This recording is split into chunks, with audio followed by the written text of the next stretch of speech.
Awwaluddin ma'rifatullah. Maka muncullah kalimat ini, fa'lam, ketahuilah bahwasannya awal beragama mengenal Allah. Oleh karenanya Imam Abu Hamid Al-Ghazali menjadi imam kita dalam aqidah Ahlussunnah, mazhab Syafi'i, dan bertasawuf mengenal Allah. Beliau mengatakan, ma'rifatullah tidak diperkenankan taklid.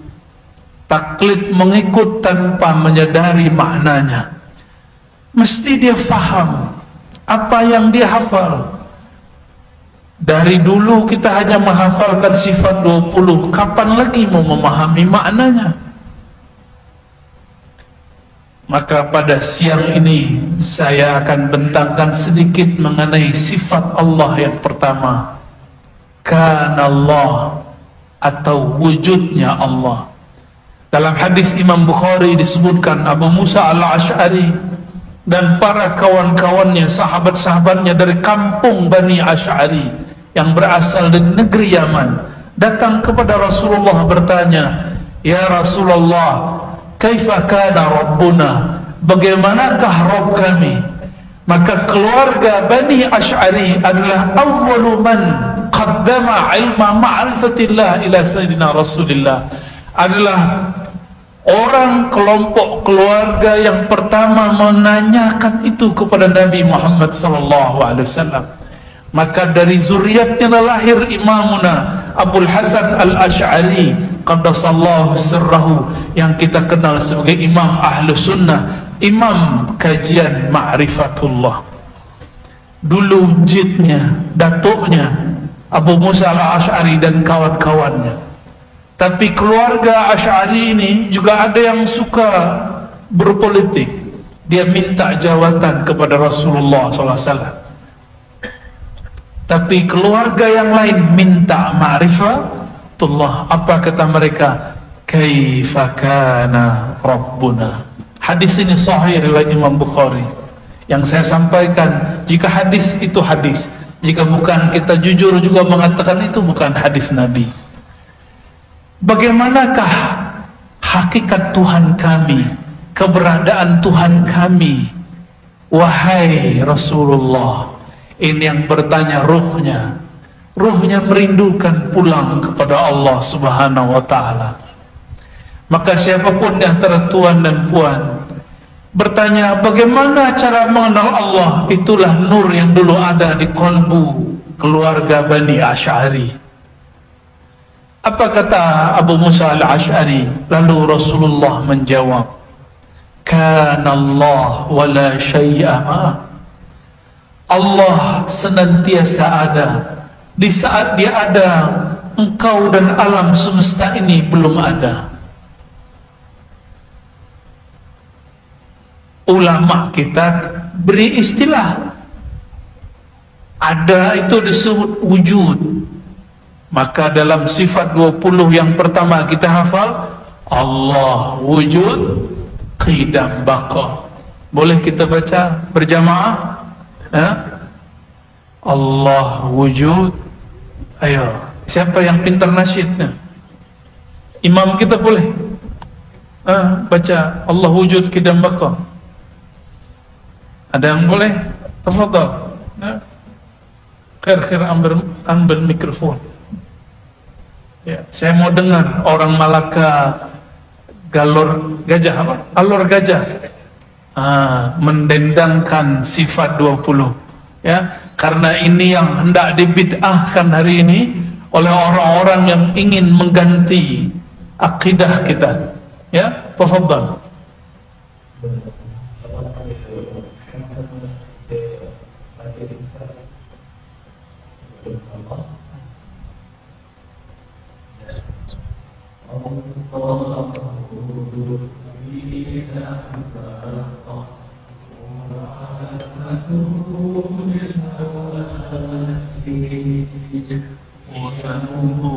بنفسه وحدانية قدرة إرادة علم حي سما بصر فلا قادرا مريدا علما أن ينسى بصيرا متكلما.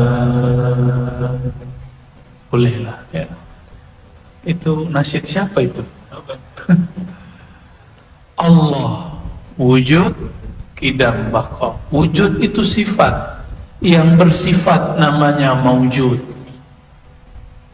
Allah itu maujud, sifatnya apa? Sifat itu bukan seperti sifat bahasa Melayu. Sifat itu kondisi atau karakter, atribut yang melekat pada zat. Itu disebut dengan sifat. Kita sebut misalnya imam kita, sautuhu ra'i', suaranya indah, merdu. Suara indah, indah itu sifat, sifat dari suara. Ini cuma analog, kias. Allah lebih mulia dari itu. Coba bayangkan suara indah, tapi yang punya suara tidak ada. Ada nggak? Tak ada. Maka sifat wujud mesti ada zat yang wujud. Zat yang wujud ini zat yang mutlak. Ulama kita sudah habis istilah menyebutnya, sampailah mereka menyebut zatul buhti. Itu bukan nama. Zatul buhti zat yang mutlak, yang tidak dapat dibayangkan fikiran, tidak dapat dicapai oleh pendengaran, oleh penglihatan. La tudrikuhul absar wa huwa yudrikul absar. Karena semua ayat menyebutkan engkau tidak sanggup, tidak ada yang mirip dengannya, engkau tidak dapat mencapainya. Maka ma'rifatullah itu jalan terdekatnya cuma satu. Allah mulai fa'lam annahu la. Inilah rahasia lafaz la. Jika hendak mengenal Allah, hidupkan lafaz la di dalam diri. Apa makna lam alif? La, tidak. Tidak adalah wujudku kecuali diwujudkan Allah. Kalau ini makna kalam orang mengatakan wujud kami, wujud Allah, baru boleh diterima. Tapi kalau mereka mengatakan kami ini Allah, itu zindiq. Tapi kalau makna mereka mengatakan wujud kami, wujud Allah, wujud kami, diwujudkan Allah, barulah benar. Faham ya kenapa dulu banyak orang Melayu zikir begini, sampai ke Jawa, sampai ke Ambon, sampai ke mana-mana orang zikir begini, wujuduna wujudullah. Saya menyaksikan kalimat ini jika sampai di kalangan orang-orang yang awam tidak mengerti agama, nanti dia berpikir dia sudah menjadi Tuhan ya. Kata ulama dari dulu, man arafa nafsahu faqad arafa rabbahu, wa man arafa rabbahu halaka nafsahu, halaka nafsuhu. Siapa yang kenal dirinya, kenal Rabbnya. Siapa yang kenal Rabbnya, binasalah dirinya. Maka jika disebut Allah, tiada lagi dia. Maka tiada lagi zatku, tiada lagi wujudku. Wujudku hanya diwujudkan olehnya. Maka tidaklah sopan seorang hamba mengatakan wujud dia, wujud Allah, kecuali dia maknai wujudku diwujudkan oleh Allah dengan kun fayakunnya Allah subhanahu wa ta'ala. Itulah surat yang dikirim dahulu oleh imam di Madinah, namanya Ibrahim Al-Qurani. Dia kirim melalui muridnya bernama Syekh Abdul Rauf As-Sinkili dari Aceh. Dialah yang pertama menterjemah Quran ke bahasa Jawi, terjemahan Al-Mustafid. Dia juga seorang mursyid tariqah Qadiriyah, dan di saat yang sama mursyid tariqah Syattariyah. Gurunya Al-Qurani dan Kusyasi, imam di Madinah, imam pemegang 40 tariqah mu'tabarah sahihah. dan mereka mengajarkan ini. Betul, hati-hati.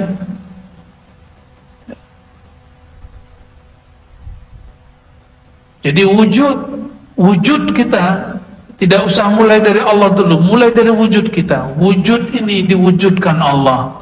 Bahasa istilah ilmu akidahnya, wujud kita ini disebut wujud mungkinul wujud. Dahulu tidak ada, lalu Allah adakan.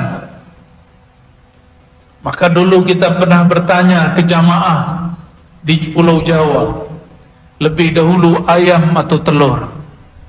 Masih ingat?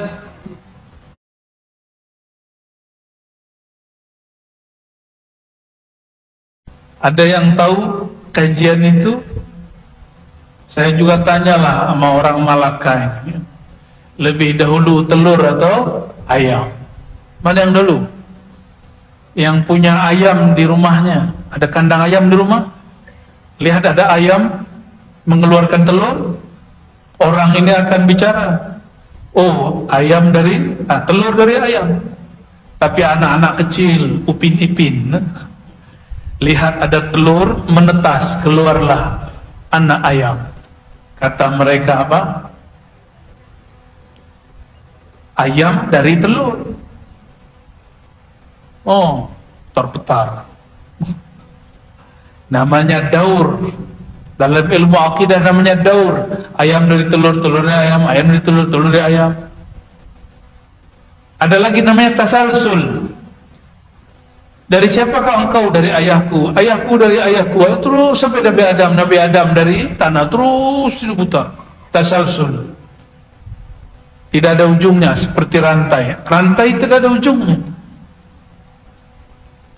Maka mesti ada yang bukan ayam, bukan telur. Ya, jangan terjebak dengan ayam dan telur. Mesti bukan ayam, bukan telur, bukan manusia, bukan langit, bukan bumi, bukan malaikat, bukan ruh, bukan cahaya. Dialah Allah, laisa kamitslihi syai'. Karena membayangkannya tidak sanggup, dia menyebut dirinya huwa. Dia,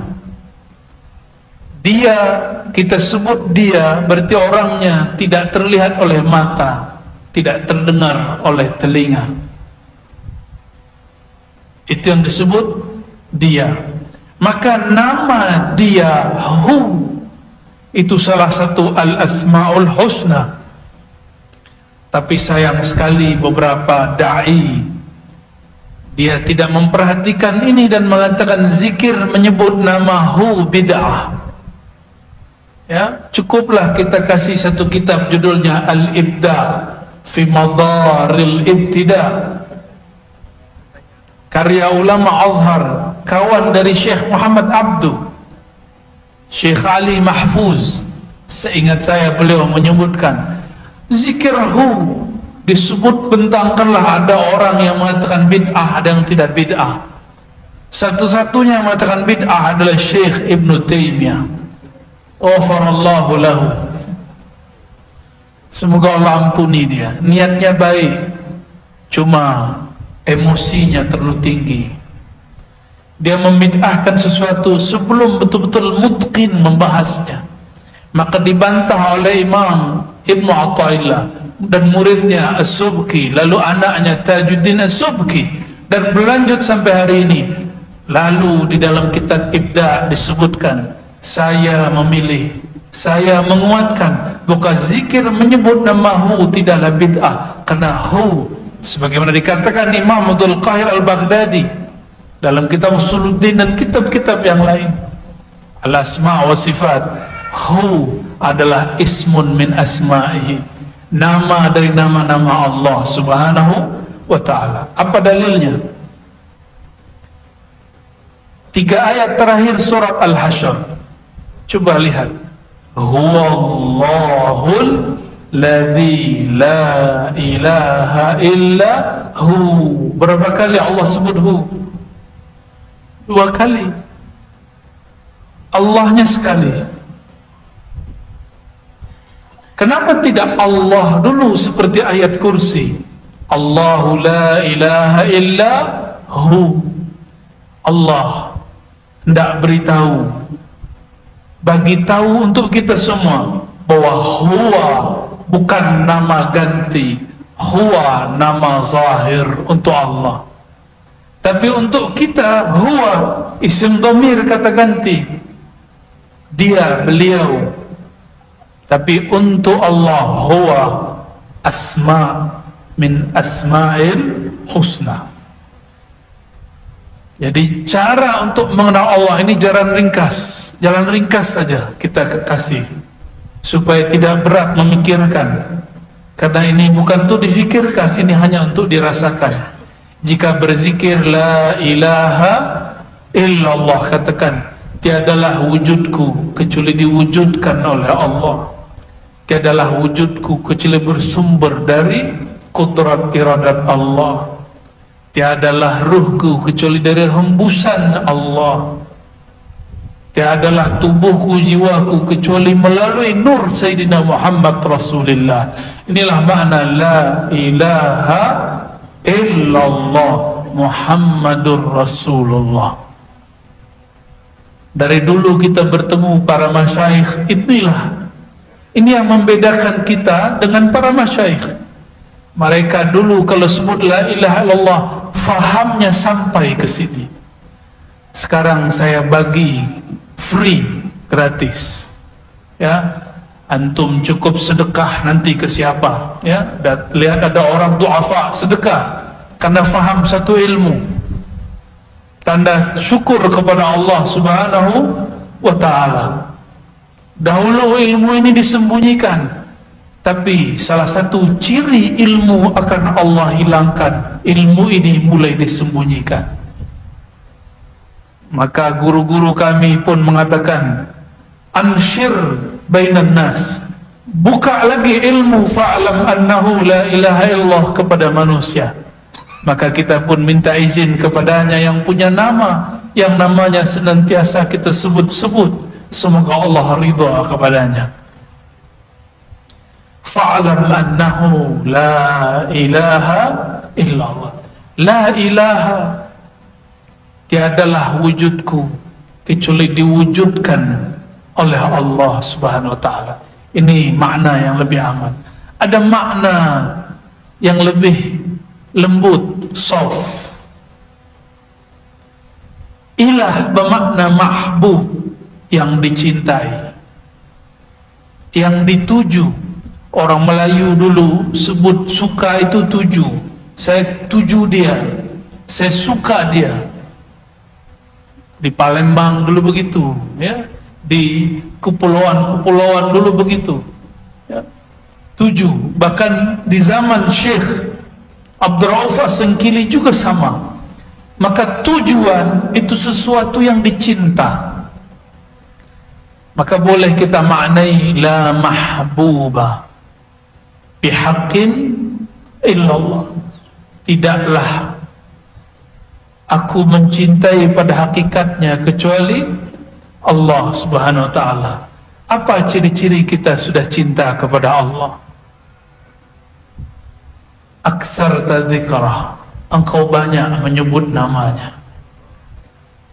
Maka kalau kita tanya, apakah diriku sudah cinta kepada Allah atau cinta kepada ringgit dan dolar? Cinta mana?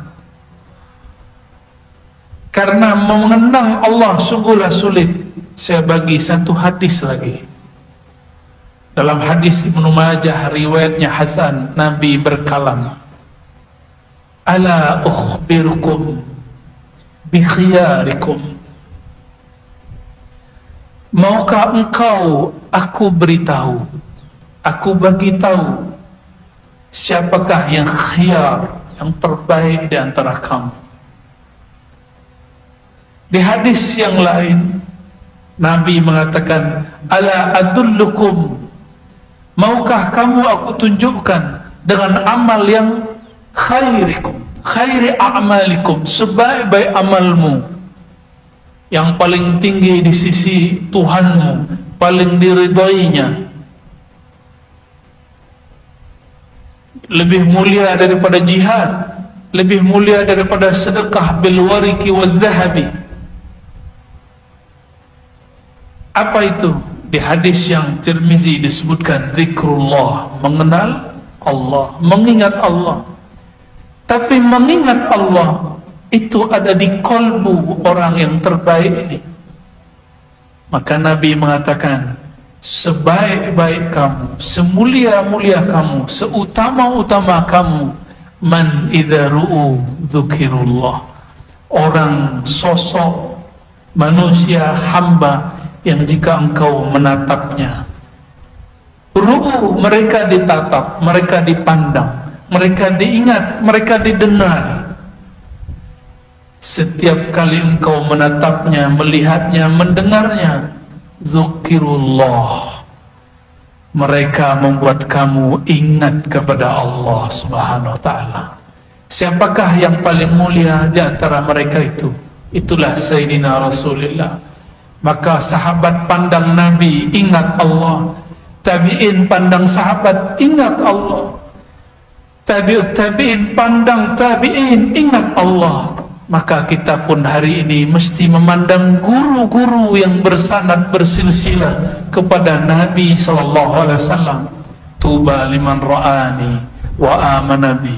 Beruntung berjaya orang yang memandangku dan percaya kepadaku. Beruntung yang tidak pandang aku tapi memandang orang yang memandangku. Maka niatkan memandang guru, memandang bayang-bayang bekas-bekas wajah Rasulullah di wajahnya. Dulu ada seorang sahabat didatangi oleh tabi'in. Sahabat ini adalah Anas bin Malik. Kata seorang tabi'in, wahai khadim Rasulullah, jika sayyidul qaumi khadimuhum, penghulunya kaum adalah pelayannya.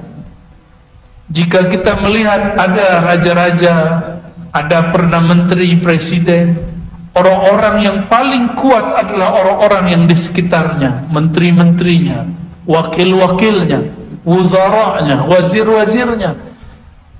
Apakah ada yang lebih mulia daripada wazir-wazirnya Rasulullah, daripada khadamnya Rasulullah sallallahu alaihi wasallam?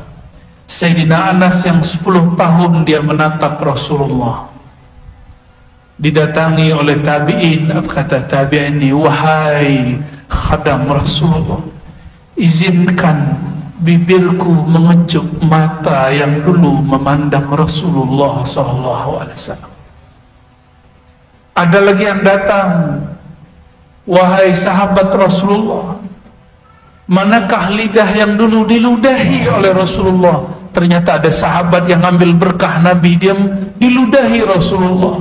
Ada yang meminum air bekas wudhu Rasulullah. Semua ini ada di kitab-kitab yang sahih, Sahih Bukhari, Muslim, Abu Daud, Tirmizi dan lain sebagainya.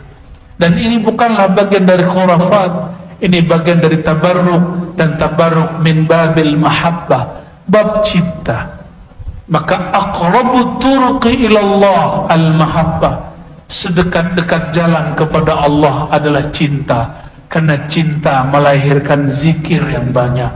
Tapi bagaimana mau cinta jika tidak kenal kepada yang dicinta? Tapi bagaimana menyebut kenal? Engkau mengatakan engkau kenal di saat engkau meyakini, menyadari Allah tidak dapat dikenali. Itulah kalam As-Siddiq Sayyidina Abu Bakar radhiyallahu ta'ala anhu. Apa kata beliau? Ma'rifatullah itu ketika engkau mengaku tidak kenal kepada Allah, kecuali Allah lah yang kenal dirinya. Maka yang ada di dalam kolbu ini hanya sebagian dari nur yang Allah titipkan kepada kita. Araftu Rabbi bi Rabbi, kata Sayyidina Ali, aku hanya kenal Allah karena Allah yang mengajarkan ilmu ini kepadaku. Maka mintalah kepadanya melalui guru-guru mulia. Ambil zikirnya, ambil talqinnya. Tidak cukup talqin, tidak cukup zikir, mesti bermakrifat, ngaji dan ta'lim. Maka tariqati ana at-ta'allum wa ta'lim. Thariqah saya bukan talqin yang pertama. Thariqah saya yang pertama belajar mengaji. Mengaji apa? Mengkaji nama-nama Allah. Inna lillahi tis'atan wa tis'ina isman. Allah memiliki 99 nama. Maka orang yang disebut arif billah, orang yang banyak nama Allah di kolbunya. Saya berdoa semoga kita semua orang-orang yang Allah limpahkan nama-namanya. Amin ya rabbal alamin. Barangkali itu yang boleh saya sampaikan, ya. Baru muqaddimah ma'rifatullah. Jawab, tafadhal, ya.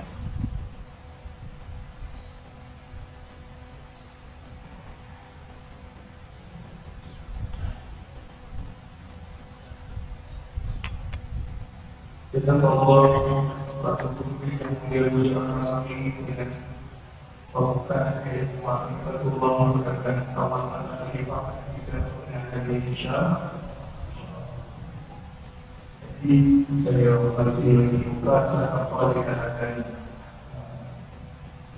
pembimbingan dengan soalan boleh tulis dan serahkan kepada saya. Saya mengulang walaupun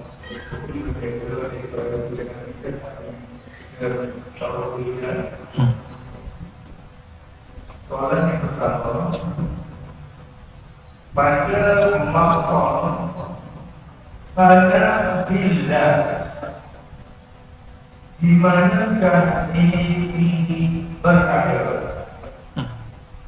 Adakah dia bersatu dengan Tuhannya? Oke. Jangankan bersatu dengan Tuhan, bersatu dengan kasih di dunia pun tidak mungkin. Itu hanya istilah para pencinta. Ketika kita mengatakan duhai belahan jiwaku, jiwa dia, jiwa kita. Tapi sebagai tanda cinta kita kalamkan duhai belahan jiwaku, wahai ruhku. Ya, jangankan kepada Khalik, kepada makhluk yang kita cinta tidak ada persatuan. Yang ada hanya hati yang dijinakkan oleh Allah Subhanahu wa taala. Pantaskah hamba yang hina hadis dicipta bersatu dengan Allah yang mencipta? Maka di Risalah Al-Qushairiyah, Imam Qushairi akidahnya Ahlussunnah dan dia mursyid tariqah. Beliau meriwayatkan dari gurunya Imam Abul Hasan Asy'ari, yaitu Imam Abul Qasim Al-Junaid, Sayyid Taifah, penghulunya para sufi, ulama salafus saleh yang wafat sebelum tahun 300 Hijriah. Apa kata beliau? Tauhid itu adalah ifradul qidami anil hadath. Tauhid itu jika engkau mampu membezakan antara yang qadim dengan hadis, tidaklah pantas seorang hamba yang arif mengatakan persatuan dirinya dengan Allah. Karena Allah qadim, sedangkan diri kita baru. Kita ini dari materi, unsur yang 4. Kalaupun ada Allah tiupkan ruh, itu pun hembusannya. Hembusannya bukanlah dia. Nafasnya Allah bukanlah Allah. Sebagaimana kata ulama-ulama ahli akidah, jangankan nafas, sifatnya la huwa hiya wa la hiya ghairuh. Zat bukanlah sifat, tapi sifat tiada tanpa ada zat. Selamat kepalanya pening.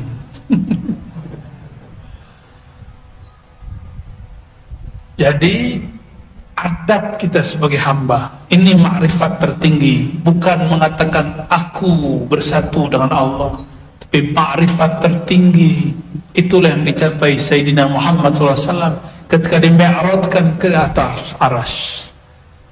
Subhanalladzi asra bi'abdihi laila. Allah sebut dia sebagai hamba. Maka wahdatul wujud, hulul ittihad ini hanya hal ekstase sufi, ekstase rohani. Dia tidak hakiki, dia cuma rasa. Dia cuma rasa yang meluap-luap dalam diri para sufi, karena dia cinta kepada Allah melebihi cintanya kepada kekasih duniawinya. Disebut Allah belahan jiwanya, Nabi Muhammad Habibi. Tapi ini bukanlah hakiki, ini hanya bab zauqi. Maka tidaklah ini mahal lil ifta. Orang-orang yang berfatwa tidaklah layak memfatwakan ini, karena fatwa urusan halal haram, benar salah urusan akidah. Ini bab engkau kenal atau tidak engkau kenal, engkau rasa atau engkau tidak merasa.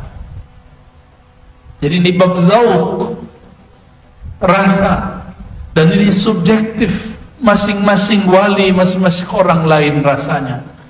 Maka sebut diri kita hamba. Ya, jadi makom tertinggi kata orang wahdatul wujud. Ketika hamba merasa tiada lagi wujud kecuali wujud Allah, tidak, itu bukan makom tertinggi. Sidi Syekh Ahmad Sirhindi, zuriat Sayyidina Umar, mengatakan di atas wahdatul wujud ada lagi namanya wahdatul syuhud. Inilah yang disebut Nabi dalam hadis Muslim, hadis pertama Kitabul Iman, al-ihsan an ta'budallah ka'annaka tara. Ihsan, engkau menjadi hambanya. An ta'buda, engkau menjadi hambanya. Di saat engkau menjadi hambanya, ini makna lain, makna isyari. An ta'budallah, engkau jadikan dirimu hamba. Ta'budallah ka'annaka tara, barulah engkau seakan melihatnya. Maka orang-orang yang tidak menjadikan dirinya hamba, selama-lamanya dia tidak akan syuhud memandang Allah Subhanahu wa ta'ala. Allahumma salli wa sallim wa barik alaih.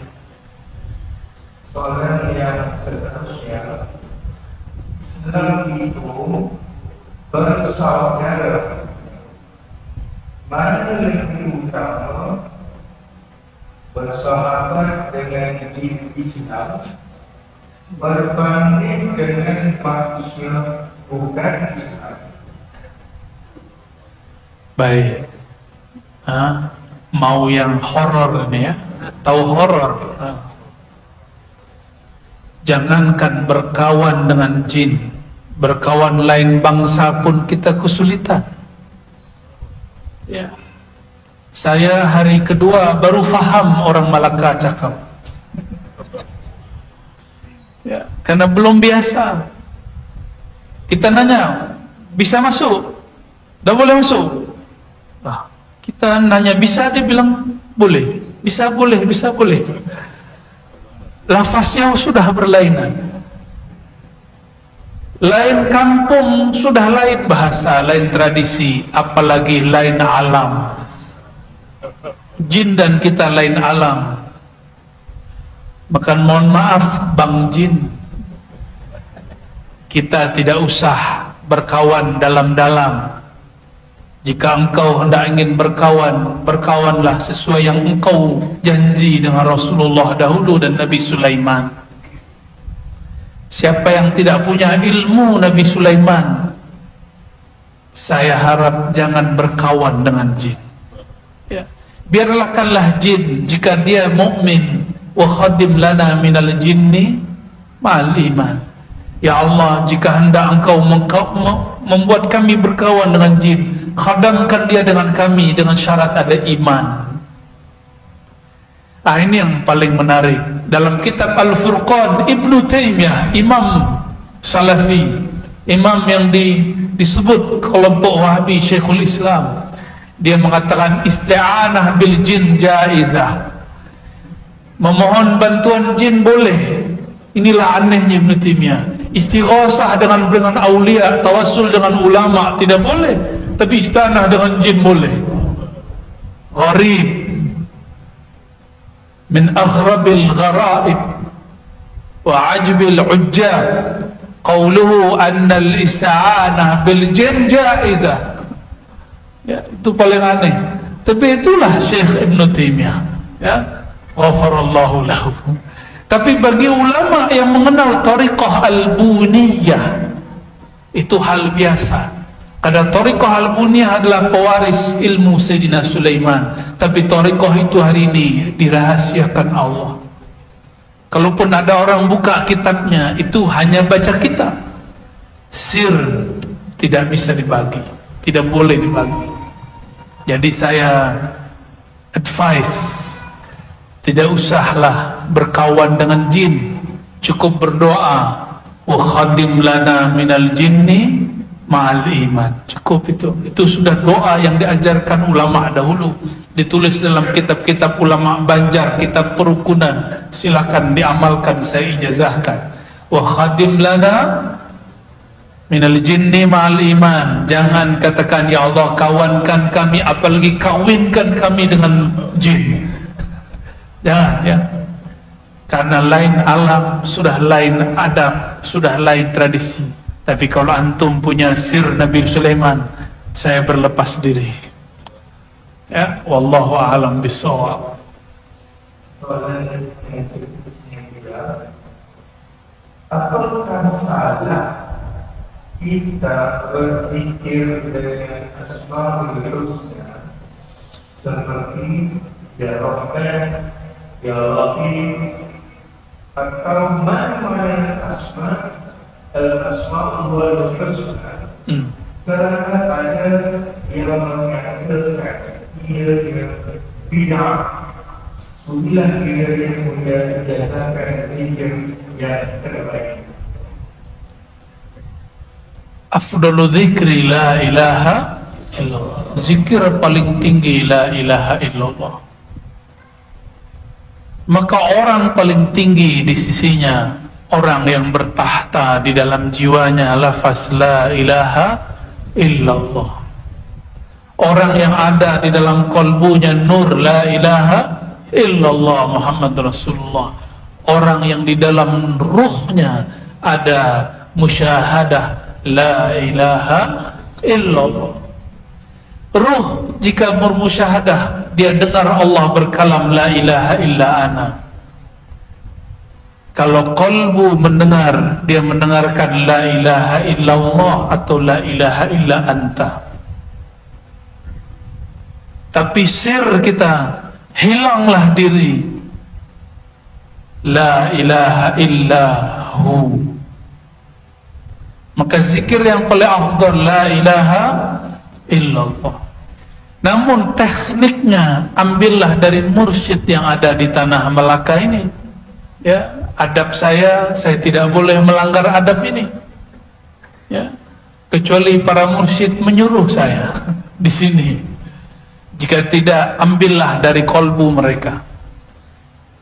Karena kalimah ini jika didengar hanya dengan telinga, dia masuk telinga, keluar lagi telinga. Tapi jika diambil dari kolbu syekh, maka dia masuk ke dalam kolbu murid. Itu yang disebut man izaru'u zikrullah, yang jika kita pandang dia membuat kita ingat kepada Allah SWT. Bolehkah berzikir ya Rahman, ya Rahim, ya Karim, ya Azim diulang-ulang? Dalilnya boleh di surah Al-Isra. Walillahil asma'ul husna, milik Allah lah semua nama-nama yang indah. Ayyaman tad'u falahul asma'ul husna. Ya, mana saja nama yang kau pakai, ayya, mana saja nama yang engkau pakai, tad'u, engkau seru, maka Allah mempunyai nama terindah. Oleh karenanya membaca ya Rahman, ya Rahman, ya Rahim, ya Rahim diulang-ulang, ini bagian dari sunnah Rasulullah SAW. Tahu kunci surga? Kunci surga ada di kolbu Nabi. Di kolbu Nabi ada asma ilahi. Maka ambil satu namanya, terhubunglah kolbu hamba dengan kolbu Rasulullah SAW. Ya Rahman, Ya Rahman, Ya Rahman, Ya Rahim, Ya Rahim.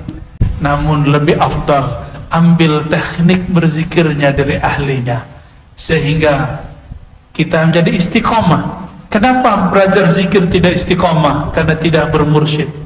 Ini saya sampaikan berkali-kali. Kenapa sulit sekali untuk disiplin istiqamah? Karena engkau tidak bermursyid, tidak mau menurunkan ego sedikit saja, nafsiyah kita sedikit saja, mau mendengarkan orang lain menceramahi kita, mentalkin kita.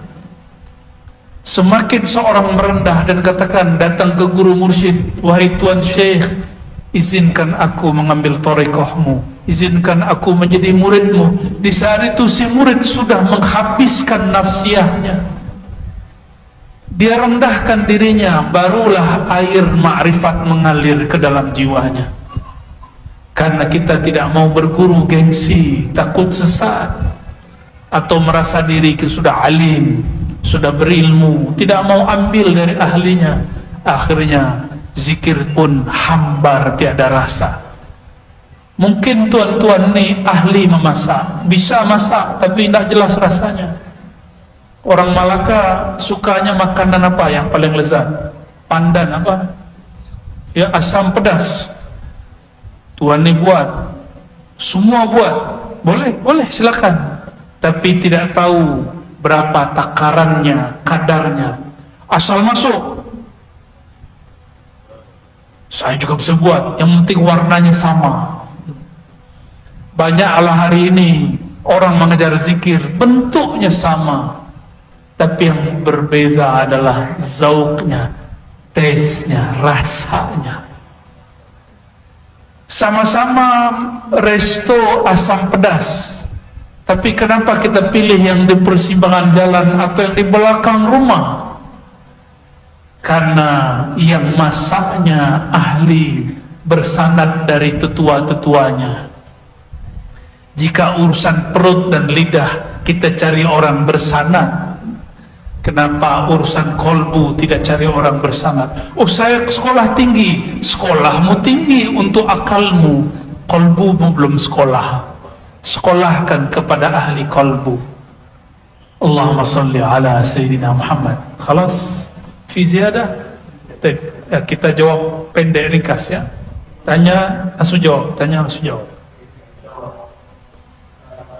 Apakah seorang mencapai apa ya tertinggi? Apabila seseorang mencapai apa yang tertinggi, bagaimana dengan qarin seseorang tersebut? Qarin. Qarin yang Islam hanya qarin Sayyidina Muhammad SAW. Hatta qarin para anbiya belum Islam. Tapi ada guru saya berkalam, karena Nabi pernah mengatakan ismu ismi, Al-Mahdi itu isimnya, isimku. Maka Al-Mahdi pun qarinnya diislamkan oleh Allah. Maka Sayyidina Muhammad SAW boleh mengislamkan para qarin. Kalau kita beruntung berjaya nanti di akhir zaman bertemu Sayyidina Al-Mahdi, ia pun barangkali mampu mengislamkan qarin. Wallahu a'lam bisawab. Jadi setinggi apapun makom kita, kita tidak mampu mengislamkan qarin. Itulah asbabnya kenapa wali masih dapat bermaksiat. Ya, itu asbabnya. Kenapa Nabi Muhammad maksum tidak pernah salah? Karena qarinnya sudah Islam. Qarinnya sekarang masih hidup. Dia mengajar di masjid yang Nabi telah berikan kepadanya. Saya pun tidak tahu di mana. Katanya di Madinah, Masjid Al-Jin, katanya di masjid yang lain. Karena katanya kita cukup katakan wallahu a'lam bissawab.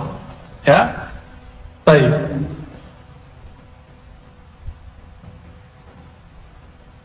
Kenapa apabila seseorang dapat dengan Muhammad SAW di dalam jalan dari secara berat dan juga dapat dengan semua para nabi,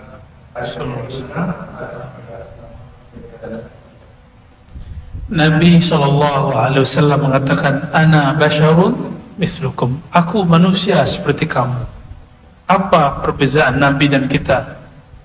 Yuha, diwahyukan kepadanya bahwasannya tiada la ilaha illallah. Wahyu turun ke dalam ruh, disimpan dalam sir, diterjemahkan oleh fuad, lalu dibahasakan oleh kolbu.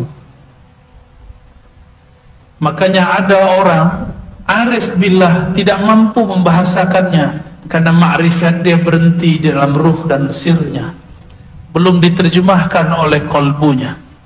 Dia arif, doanya mustajab, tapi dia tidak mampu berkalam. Sudah jumpa orang begitu?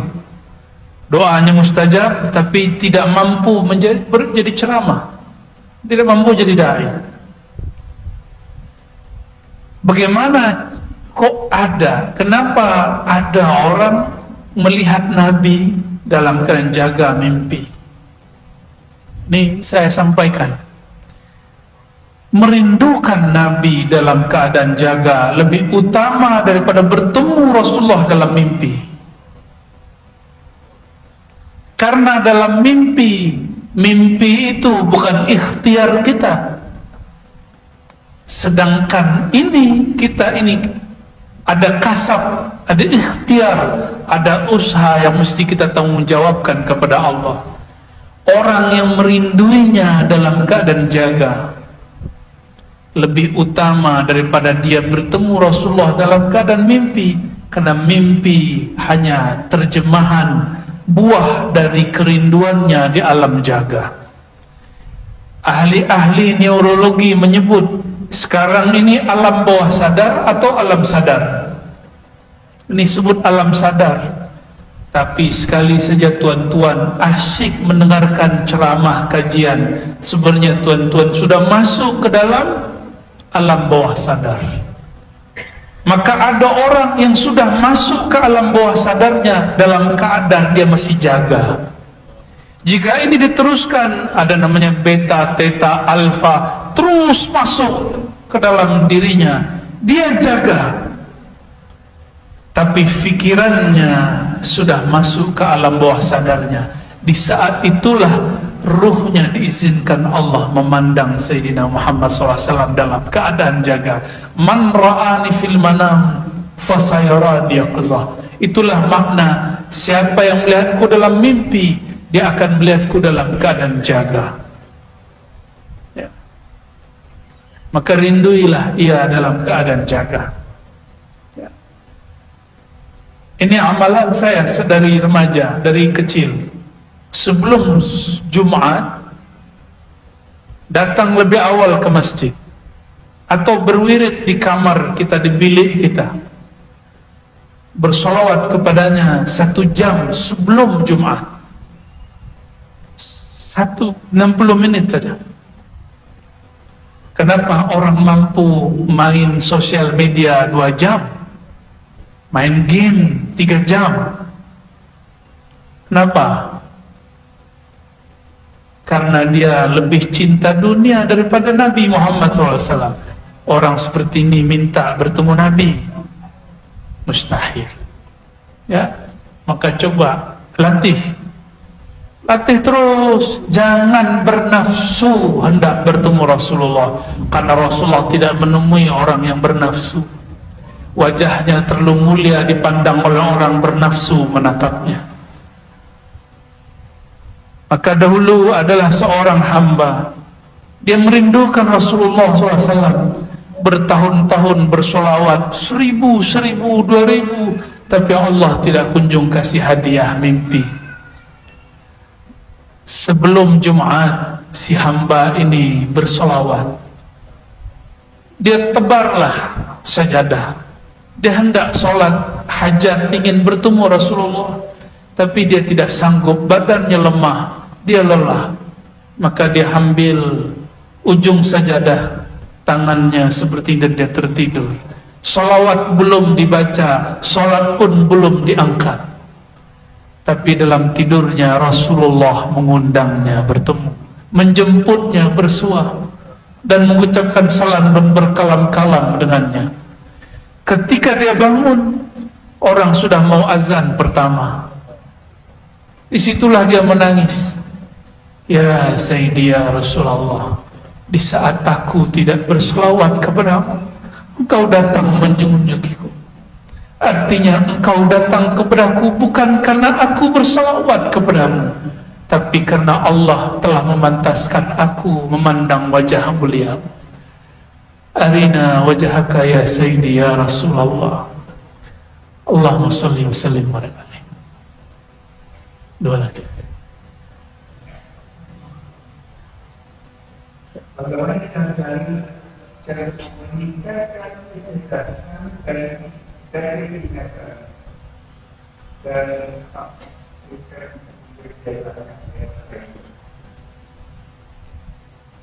salah satu yang diijazahkan masyayikh kita adalah sholawat antara maghrib dan isya. Dahulu saya sudah bagi baca air hujan ya. Nah, silakan amalkan itu. Ada lagi amal yang lebih mudah. Sholawat di saat orang sibuk cari makan. Ba'da maghrib sampai isya. Sholawat aja. Ada yang bersolawat dengan sholawat Allahumma salli ala Sayyidina Muhammad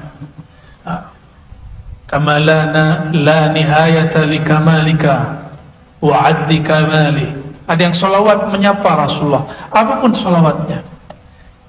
Orang cerdas itu bukan karena dia makan yang bergizi saja, tapi orang cerdas itu ketika kalbunya tenang. Saya dahulu paling benci sekolah, lalu ambil satu thariqah dan saya masuk khalwat 40 hari.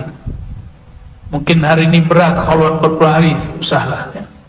Zikir saja 40 hari 40 malam. Setiap subuh bangun jamaah, ba'da subuh zikir sampai terbit matahari. Kalau kalbu sudah tenang, maka fikiran pun menjadi siap menerima ilmu apa saja. Setelah 40 hari itu, ilmu matematik pun jadi mudah, ilmu sains, kimia, fisika pun menjadi tidak susah. Bahkan kata orang ilmu yang paling dibenci, ilmu apa? Yang paling berat ilmu apa? Kata orang yang paling berat ilmu falsafah, ilmu mantik, mukalam, tidak ada yang berat. Ilmu tasawuf tidak ada yang berat. Yang berat itu ketika engkau menutup pikiran. Dan orang tertutup pikirannya jika jiwanya gelisah. Ala bidzikrillah tatma'innul qulub. Tenangkan kolbu dengan zikrullah, maka kolbu akan membantu pikiran jadi cerdas. Kolbu itu zikirnya diulang-ulang, sedangkan pikiran dikenang-kenang. Itu caranya. Silakan ambil ke ahlinya. Nanti saya melanggar adab lagi. Terakhir, ada 2.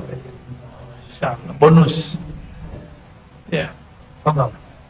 Mungkin saya membiasakan buku alam semesta. Zikir maqalid dalam bahasa Arab terjemahannya buhul alam semesta. Alam semesta ini diikat sehingga tidak terjadi kiamat karena ada ikatan-ikatan nama Allah. Dan ini bukanlah bid'ah, ini diambil dari kalam Nabi SAW dan kalam-kalam para sahadah di kalangan sahabat dan tabi'in. Dimulai dengan syahadat. 1, asyhadu an la ilaha illallah. Yang kedua, jika ada masa bacalah haikal ma'arif, ahadzatullah Ahmad Ruhullah Muhammad Abdullah Al-Mahdi Khalifatullah Al-Fatihah. Lalu baca subhanallah 100 kali, alhamdulillah 100 kali, Allahu Akbar 100 kali, la ilaha illallah 100 kali, dan puncaknya la haula wala quwwata illa billahil aliyil azim. Itulah sirnya Rasulullah.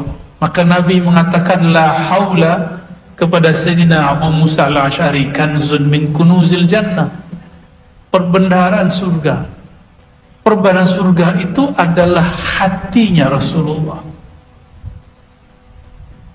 Karena orang tidak baca salawat tidak mungkin buka pintu surga. Orang tidak kenal Rasulullah tidak mungkin menikmati surga. Karena bidadari pun urat tubuhnya bertuliskan Muhammad, Ahmad, Rasulullah. Ya, bacalah itu pagi sore. Tidak usah banyak-banyak, 100. Boleh sembari drive, menyupir, sembari naik motorcycle, boleh. Boleh sembari ibu-ibu lagi masak, boleh. Lagi gym, jogging, lagi berolahraga, sport, ya, boleh, silakan.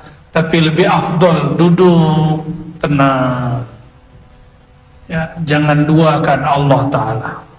Saya memilih yang ini, jangan duakan Allah Ta'ala. Tapi jika tidak sempat, lakukan di jalan, fituruq, dan dimanapun, ya. Wallahu a'lam bishawab. Ya, saya ijazahkan semuanya, meskipun saya tidak pantas mengijazahkannya, tapi apa boleh buat, ya, sudah langsung diminta. Ajaztukum azkar maqalidis samawati wal ard. Al-Fatihah. Oh. Ya, orang mau belaih kalau tu. Pertanyaan juga ada itu suami dan istri, tapi malah pada itu berbicara. Inilah kalau belajar fikih Syafi'i tidak syamil, ya, tidak komprehensif. Sayyidatuna Aisyah mengatakan Rasulullah SAW qabbala ahada min azwajih. Kekasihku Rasulullah mencium, bukan hanya sentuh, menciumi salah satu istrinya. Di riwayat lain, qabbalani, menciumi aku. Karena Sayyidah Aisyah tidak tahan melihat Nabi mencium istri yang lain. Maka yang dia maksud di situ adalah dirinya. Lalu dia langsung sholat. Walam yatawadda, tidak mengulangi wudu. Tapi hadis ini didhaifkan oleh Imam Al-Hazmi, juga dianggap dhaif oleh Imam Syafi'i. Atas dasar itulah Imam Syafi'i mengatakan aula mastumun nisa, engkau menyentuh perempuan. La masa, saling menyentuh perempuan, maka yang disentuh dan yang menyentuh batal. Idza qumtum ila shalah, ingat surat apa? Surat 5 ayat 6. Perhatikan, nanti dibuka lagi di rumah. Idza qumtum ila shalah, jika hendak engkau berangkat salat. Bukan idza kuntum ila al-firash, bukan jika hendak engkau ke tempat tidur. Maka ada namanya wudu lis shalah, ada wudu lin naum. Kata Rasulullah SAW dalam hadis Bukhari, ya, jika engkau hendak salat, maka berwuduklah, ya. Falyatawadda ahadukum kawudu'ihi lis-shalah, seperti wuduknya dia hendak sholat, tapi dia bukan hendak sholat. Kenapa? Ini wuduk mau tidur. Jadi tidak perlu pisah dengan istri, tidak perlu kasih tabir hijab, apalagi pasang hijab lagi, ya. Saya tidak mau bersentuhan. Ya. Bahkan Imam Syafi'i, ini khusus yang hendak pergi umrah esok hari, sepekan lagi, bulan depan lagi, Imam Syafi'i mengatakan bahwa di Masjidil Haram saat tawaf, saat manasik, tidak batal laki bersentuh dengan perempuan. Maka kita tidak perlu ganti mazhab, pindah mazhab, seperti yang dikalamkan sebagian orang yang mengajar fikih tapi dia tidak membaca kitab Al-Um dan Risalah karya Imam Asy-Syafi'i. Alhamdulillah, salah satu wirid saya, kalau enggak setiap hari, sekali sepekan, kalau enggak sekali sebulan, kita kemudian membaca, mendiskusikan dengan kawan-kawan fikih Syafi'i dan kitab-kitabnya ini. Jadi tidak perlu ganti mazhab. Jadi wudu sebelum tidur, peluk istri, ya. Yang belum punya istri, ya salam. Ya miskin. Kata guru saya dulu waktu kami masih belum punya istri, anta miskin. Apa arti miskin? Engkau sungguh